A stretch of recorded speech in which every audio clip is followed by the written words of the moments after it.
بسم اللہ الرحمن الرحیم۔ معزز ناظرین، شہد کی مکھی جب بھی کاٹتی ہے تو دو علامات واضح طور پر سامنے آ رہی ہوتی ہیں۔ ایک ڈنگ والی جگہ پہ درد کا احساس اور دوسری علامت اس جگہ پہ سوجن۔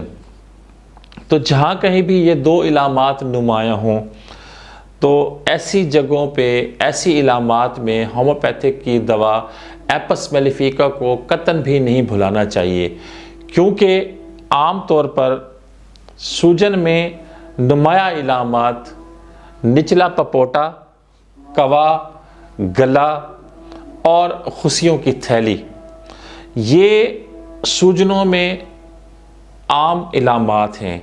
لیکن عام طور پر جہاں بھی سوجن ہوتی ہے وہاں درد نہیں ہوتا، اگر ہو بھی صحیح تو اس کے ساتھ جلن کا ہونا بہت ضروری ہے۔ تو ان علامات کے تحت ہومیوپیتھک کی دوا ایپس میلیفیکا کو ضرور یاد رکھنا چاہیے، یہ لوگ اللہ کے اذن سے ٹھیک ہو جاتے ہیں۔